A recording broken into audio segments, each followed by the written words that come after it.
I tell people I'm a transgender woman, but I'm unapologetically a Christian. And I don't think those two are dichotomous at all. I can have strong faith and be who I am authentically because I'm fearfully and wonderfully made by Him, and those work for me. My faith is important to me. I read my Bible and pray every day, and I'm not saying that in a braggadocious way. It's just that that has that much meaning for me because my strength comes from Him. All the things that I do at 75, almost 76, I'm empowered to do because He gives me the strength to do it. The LGBT community has been incredibly ostracized by the church, and there's a place in church for LGBT persons. And I take my direction biblically from the first chapter of John, the 9th chapter of John, the first few verses. And the way the verses transpire is that Jesus heals a man who was blind from birth.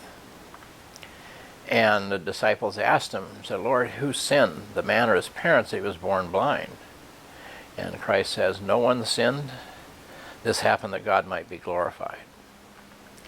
And I take that as my marching order because I think I'm trans because I'm meant to carry a message that don't let what people tell you make a difference in your faith. There's a church that will welcome you. Go there and listen for God speaking because He still speaks. I don't have a problem with God. I'm not too thrilled with His employees. Personally, separating from the Catholic Church was really a painful experience for me. Really a painful experience for me. They had been my parents. They had been, such a part of my life. To really separate that out was awful. I still keep my altar boy manual on my desk. It's back there. I just have it. It was an awful thing.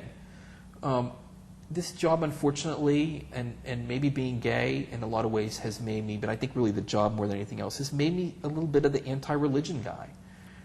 Because I said, I know how it's used, and I know, I just simply cannot believe any deity would kind of sign off on this one. I just simply feel that my faith was stolen from me. And so it was hard for me to even adjust to something else. Like I went to Episcopal services. I knew I was welcome. I knew about dignity. I knew there was all these other outlets, but it's just hard for me. Like I can't, it's as Catholics say, it's the smells and the bells. It's the stuff that you're used to. It's just really hard for me to suddenly say like, okay, I'm not that, but I'm this. And it's just tough. I just have a hard time, and I know a lot of other people like this, it's a hard time reconciling that. So it's still a pretty raw issue for me. I think it's a really raw issue for me, and I have to be very careful in talking about faith when I do my work. I certainly don't shy away from talking about my personal side of my journey with faith. And like I said, I know there are lots of wonderful people out there, the MCCs, they're wonderful people. But for me, it's just a hard lift. It's a really hard lift. And like I said, thank God that many people don't have to face these folks all the time in the legislature. But they need to know that all of those folks of faith are knifing them in the back repeatedly when it comes to getting anything done for equality.